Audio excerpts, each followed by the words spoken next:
Olá, eu sou o Francisco Mota e hoje tenho um KGM Action HEV, um Full Hybrid, para testar aqui no canal de YouTube Targa 67. Venha comigo.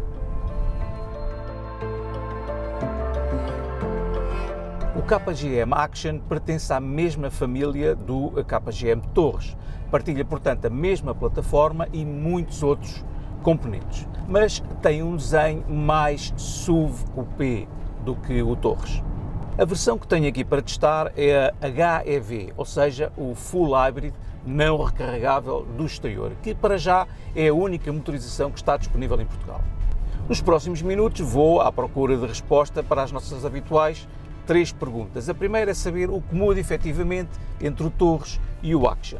A segunda é saber como é a condução deste SUV coupé. E a terceira, como sempre, aferir os consumos segundo as normas do Targa 67.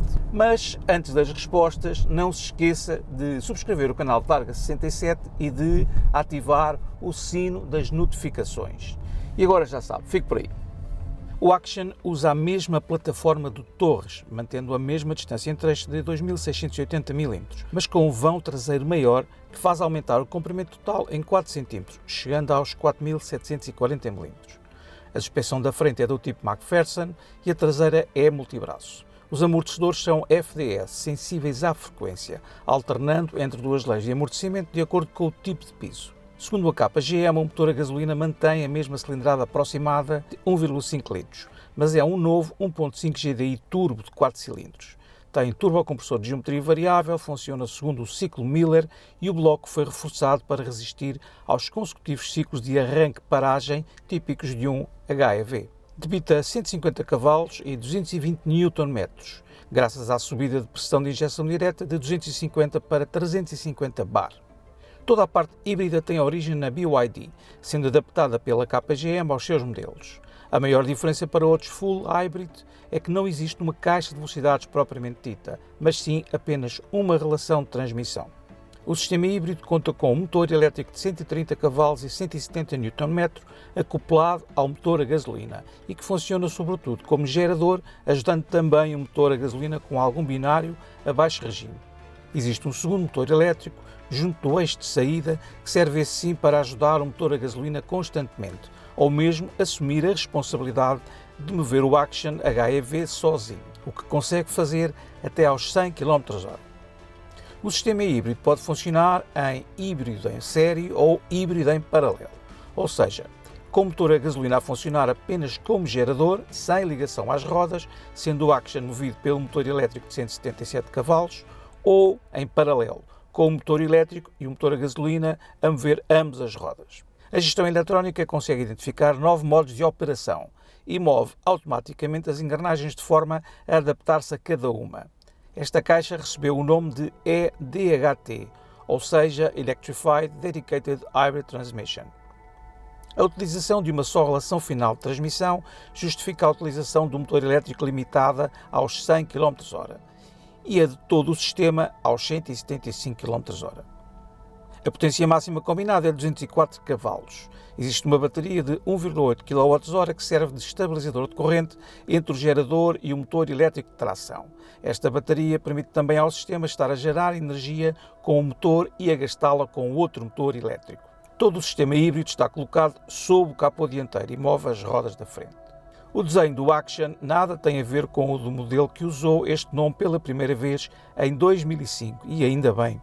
Se é verdade que esse modelo foi o primeiro SUV coupé a chegar ao mercado, batendo o BMW X6, o resultado estava longe de ser equilibrado. Pelo contrário, passados 20 anos, o Action é agora um modelo que traz consigo a nova linguagem de desenho dos KGM, ainda mais vincada e com um aspecto mais durão. A frente usa as luzes de dia de forma diferente do Torres EVX, mas o perfil é semelhante até ao pilar central. Daí para trás muda um pouco, usando algumas linhas do pilar traseiro avançado para lhe dar outro visual. Note-se que a terceira janela lateral é falsa, tornando o terceiro pilar muito largo. Aqui no interior encontramos muitos elementos em comum entre o Torres EVX e este Action. Por exemplo, esta prancha que une o painel de instrumentos e o ecrã tátil central. Quanto ao painel de instrumentos, ele é fácil de utilizar porque não usa letras demasiado pequenas e não tem demasiada informação. Ele pode ser utilizado em 3 vistas diferentes, com a informação necessária, mas sem excessos de informação. Quanto ao ecrã tátil central, a mesma coisa. Os ícones têm um tamanho mais que razoável, são fáceis de utilizar e de perceber. Talvez a organização dos assuntos não esteja, enfim, disposta aqui da maneira mais intuitiva, mas esta intuição também depende muito de pessoa para pessoa. E tem também aqui uma boa ideia, que são estes atalhos que se puxam de cima, onde temos, por exemplo, os modos de condução, o som do rádio da navegação, alguns outros ajustes, como também os sistemas eletrónicos à condução. Aqui do lado direito, a mesma coisa para os comandos da climatização e mais alguns outros detalhes. A consola central é de 2 planos, como agora é moda, tendo aqui um plano inferior com uma prateleira bastante grande, também aqui um mini porta-objetos muito pouco profundo, mas que pode ter a sua utilidade, e depois aqui a parte superior da consola, com os porta-copos, com um cofre ainda bastante profundo sob o apoio de braços e o comando da transmissão. Está aqui sim num balanceiro encastrado, que não é muito prático de usar e também não é nada rápido. Quanto ao volante, ele é praticamente um hexágono. Tem esta forma aqui um pouco estranha, a pega também me parece, enfim, um pouco fora do normal, e o raio, ou pelo menos a distância entre estes 2 pontos, para mim é demasiado grande. Aquilo que parecem botões ápticos, na verdade, e ainda bem, são botões físicos, têm este acabamento em plástico preto piano, e depois também existem alguns balanceiros aqui sim, portanto os comandos são fáceis de utilizar. Mais abaixo temos 2 botões redondos que parecem 2 manetinos, como dizem os italianos, mas não são de rodar, são de pressionar, um para o auto hold e outro configurável. Neste caso ele está configurável para os modos de condução, que são os habituais Sport, Eco e Comfort. Os modos de utilização EV e HEV, ou seja, modo elétrico e modo híbrido, não são escolhidos pelo condutor, são escolhidos pelo comando do sistema híbrido do carro. Os ajustes do volante são aceitáveis, não são fantásticos, mas enfim, são aceitáveis, consegue-se chegar aqui a uma posição de condução, no meu caso, que tenho 1,72 m, que é perfeitamente aceitável. Claro que é uma posição de condução alta, eu diria até mais alta que o normal num C-SUV, que permite uma boa visibilidade para a frente, mas para outras direções, digamos assim, nem tanto. Os retrovisores estão muito chegados à frente, ficam muito próximos do pilar A, criando aqui um ângulo morto que nos cruzamentos e entroncamentos pode criar algumas dificuldades. Também o pilar traseiro, ele é mais largo do que parece por fora. Por fora parece estar avançado e depois ter mais um vidro, mas esse mais um vidro traseiro de facto não é vidro, é chapa coberta com plástico em preto. Portanto, aqui dentro ficamos com 2 pilares muito compridos e depois um óculo traseiro relativamente pequeno. Ou seja, temos que confiar bastante nas câmaras para não bater com o Action em lado nenhum. Quanto à percepção de qualidade, bem, há bastantes materiais macios, mas a verdade é que a KGM utilizou materiais aqui sim, neste caso, a imitar pele com pontos vermelhos, neste caso aqui um plástico preto piano a imitar fibra de carbono, aqui embaixo uma superfície a imitar madeira e outras com um acabamento metálico. No final, tudo isto resumindo, a verdade é que, até porque os bancos têm muito bom aspecto, a verdade é que o ambiente geral não é nada mau. Aqui nos lugares da frente não falta espaço nem em comprimento, nem em largura, nem sequer em altura. Vamos ver como será na segunda fila. Nos bancos de trás há imenso espaço em largura, altura e em comprimento. Como há espaço para os pés sob o banco da frente e o piso não é alto, as pernas vão muito bem apoiadas. Os encostos dos bancos têm cabides para casacos e há uma consola com 2 prateleiras e 2 tomadas USB-C. Além de 2 botões para mover o banco do passageiro da frente. A mala tem um acesso baixo, fundo nivelado e 668 litros de capacidade. As primeiras impressões de condução aqui em meio citadino vêm da muito boa insonorização que a KGM foi capaz de fazer aqui neste Action. Pouco se ouve daquilo que as rodas estão a fazer com o asfalto e, obviamente, neste caso, a aerodinâmica nem sequer é para aqui chamada. E quando o motor a gasolina entra em funcionamento, também entra de forma bastante suave e, enfim, com muito pouco ruído.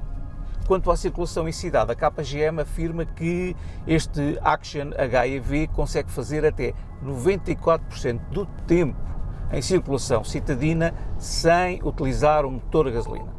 A suspensão é bastante macia e deixa a carroceria mover-se bastante. Se o piso for bom ou apenas com algumas bandas sonoras daquelas mais largas, tudo se passa com bastante conforto. O problema é quando surgem irregularidades da estrada mais bruscas, tipo buracos ou aquelas bandas sonoras mais altas. Nesses casos, sobretudo quando se passa esses obstáculos a travar ou a acelerar, é muito frequente que a suspensão chegue ao fim do curso, atingindo o batente com algum estrondo e deixando também passar pancadas aqui através da direção. Ficou aqui a faltar um pouco mais de tempo de desenvolvimento aos engenheiros da KGM para acertarem a suspensão exatamente como devia. A direção é muito assistida e tem também muita desmultiplicação, o que lhe retira precisão e também pouco retorno.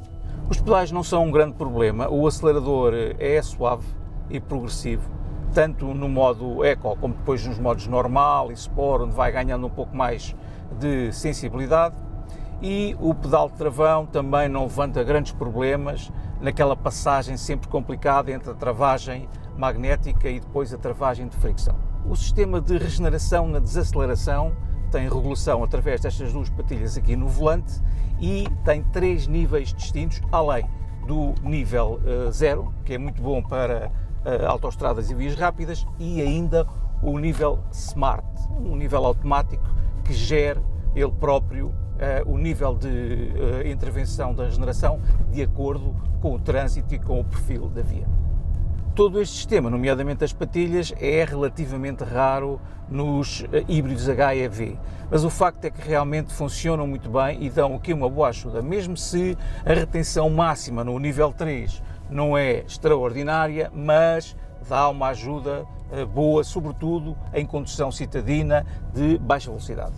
Ou seja, é relativamente fácil andar com a bateria sempre entre os 50% e até às vezes um pouco mais.